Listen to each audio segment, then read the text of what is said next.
Will you buy my hair? Asked Della. I buy hair, said Madam. Take your hat off, and let's have a sight at the looks of it. Down rippled the brown cascade. $20, said Madam, lifting the mass with a practiced hand. Yes. I see what happened here. So on the last paragraph, it wasn't actually that she cut her hair herself, yes, but the rippling and the shining like a cascade of brown waters was just, in fact, her twirling her hair around like a ripple of a wave, yes. And now she came to the hair salon to actually get her hair cut. Give it to me quick, said Della. Oh, and the next 2 hours tripped by on rosy wings. Forget the hashed metaphor, she was ransacking the store for Jim's present. Yes. So she got her hair cut, yes. And she was now ransacking the stores for Jim's present. What could she buy her for Christmas? She found it at last. It surely had been made for Jim and no one else.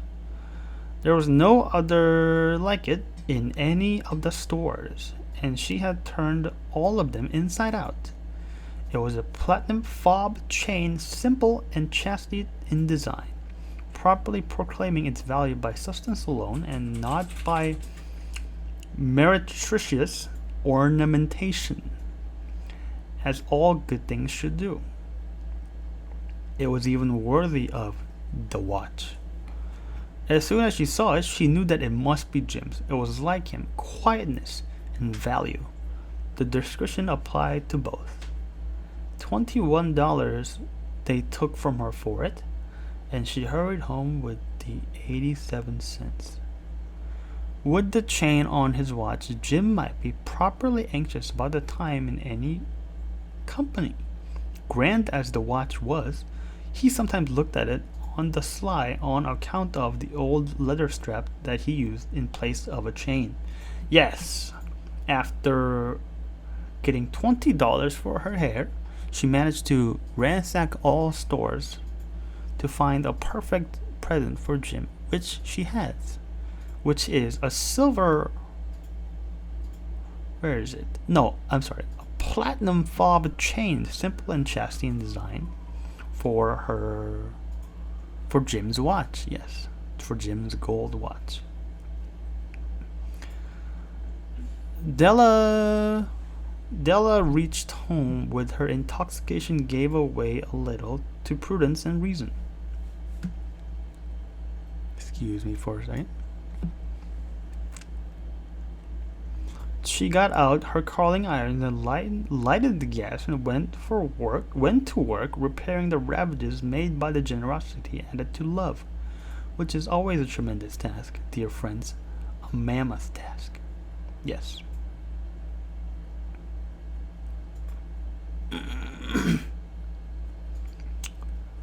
Curling irons, that's for hair. I presume that she, after getting her hair cut, she kind of repaired the ravages made by her haircut.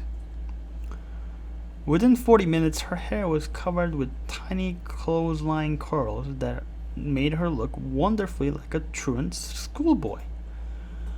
She looked at her reflection in the mirror long, carefully, and critically. Yes. So in the end, she got her curling iron, and she curled her hair. She curled her short hair to look like a true. Well, she didn't want to look like a truant schoolboy, but she looked nevertheless, like a truant schoolboy. Yes. If Jim doesn't kill me, she said to herself, before he takes a second look at me, he'll say I look like a Coney Island chorus girl.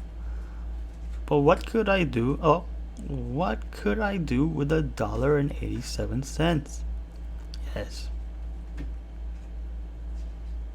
At 7 o'clock, the coffee was made, and the frying pan was on the back of the stove, hot and ready to cook the chops. Yes, dinner preparations at 7 o'clock. Jim was never late. Della doubled the fob chain in her hand and sat on the corner of the table near the door that he always entered. Then she heard his step on the stairway down on the first flight, and she turned white for just a moment. She had a habit of saying a little silent prayer about the simplest everyday things, and now she whispered, "Please God, make him think I am still pretty." Now, yes. Jim is almost coming home. Now Della herself, is sitting on the corner of the table near the door where he always entered.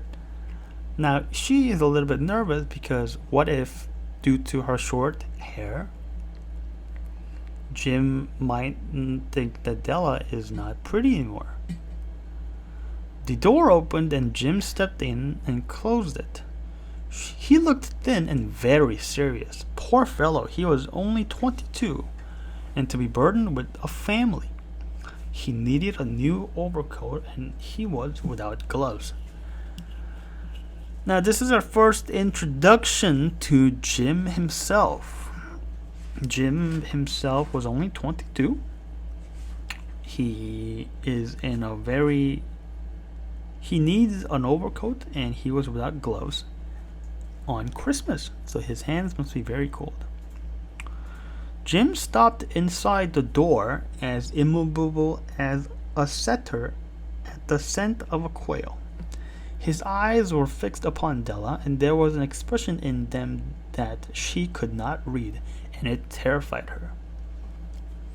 It was not anger, it was nor surprise, not disapproval, nor horror, nor any of the sentiments that she had been prepared for.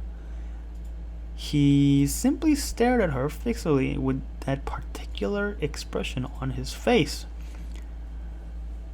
Jim's particular expression. What was he thinking as he saw Della's short hair? Della wriggled off the table and went for him. "Jim, darling," she cried, "don't look at me that way. I had my hair cut off and sold because I couldn't have lived through Christmas without giving you a present. It'll grow out again. You won't mind, will you? I just had to do it. My hair grows awfully fast. Say Merry Christmas, Jim. Let's be happy. You don't know what a beautiful, nice gift I got for you. Yes. Yes, yes, yes." "You've cut off your hair?" asked Jim laboriously, as he had not arrived at that patent fact yet, even after the hardest mental labor. Yes. Jim is just shocked. Just speechless. Absolutely speechless. "Cut it off and sold it," said Della. "Don't you like me just as well anyhow? I'm me without my hair, ain't I?" Jim looked about the room curiously. You say your hair is gone?" he said with an air almost of idiocy. Yes, Jim is completely speechless. Just doesn't know what to say, doesn't know what to think. Now, why is Jim so flabbergasted? "You needn't look for it," said Della. "It's sold, I tell you. Sold and gone, too. It's Christmas Eve, boy. Be good to me. For it went for you. Maybe the hairs of my head were numbered." She went on with a sudden serious sweetness. "But nobody could ever count my love for you. Shall I put the chops on, Jim?" "Yes." "Shall I put the chops on, Jim?" "Jimmy?" Out of his trance, Jim seemed quickly to wake. He unfolded his Della. For 10 seconds, let us regard with discreet scrutiny some inconspicuous object in the other direction. $8 a week or $1 million a year. What is the difference? A mathematician or a wit would give you the wrong answer. The Magi The Magi brought valuable gifts, but that was not among them. The dark assertion will be illuminated later on. Yes. Now, what does this entail? He enfolded his Della. I'm guessing he hugged him. By the verb of enfolded, yes. Jim drew a package from his overcoat pocket and threw it upon the table. Don't make any mistake, Dell, he said, about me.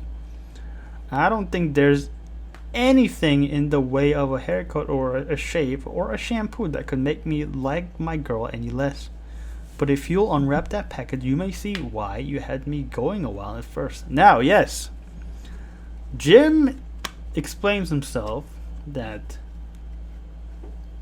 there isn't a haircut or a shave or a shampoo in the world that'll make him love his girl less. Yes, a beautiful man. But why was he so flabbergasted? Della can unwrap the package that came from his overcoat pocket to see why he was so. He was basically so shocked. Yes. White fingers and nimble tore at the string and paper, and then an ecstatic scream of joy, and then, alas, a quick feminine change to a hysterical tear and wails, necessitating the immediate employment of all the comforting powers of the lord of the flat. Now, what happened? Della opened the package. There was a scream of joy, and which turned into a hysterical tears and wails. For there lay the comb, the set of combs, side and back, that Della had worshipped long in a Broadway window. Beautiful combs, pure tortoise shell, with jeweled rims, just the shade to wear in the beautiful vanished hair.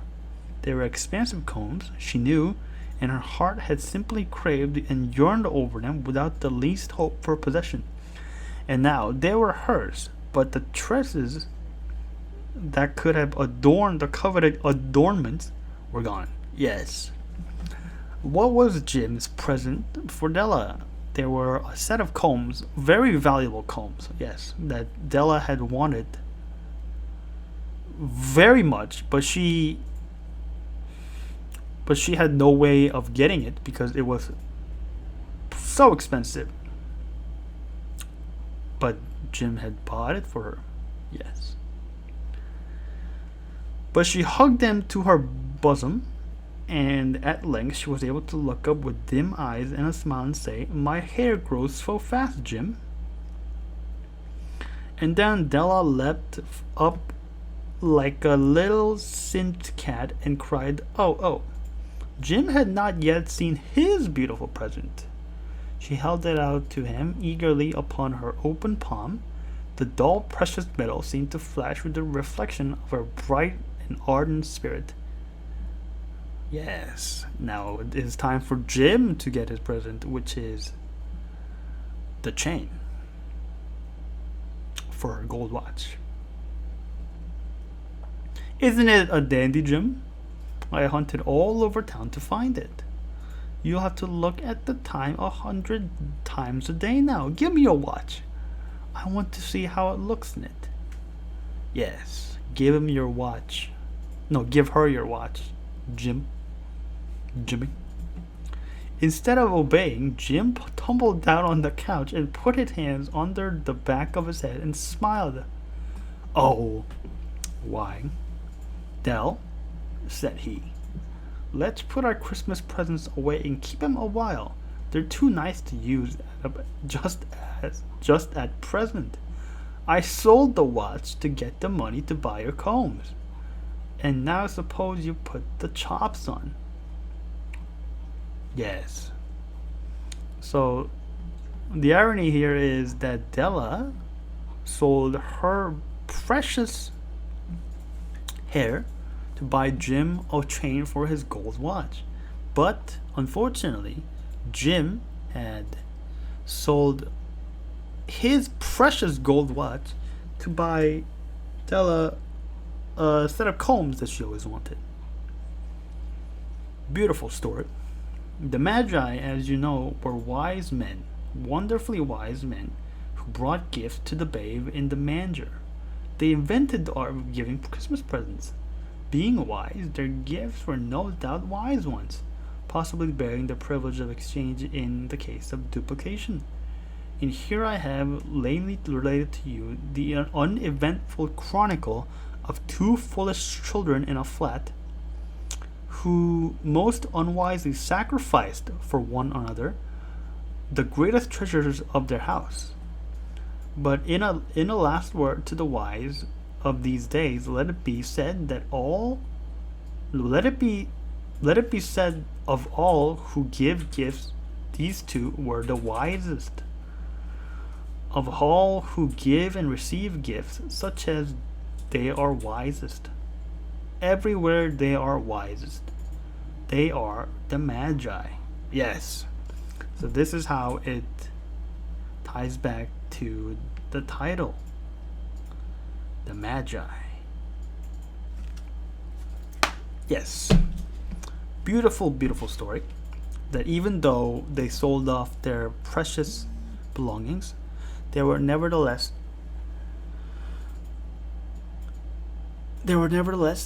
happy.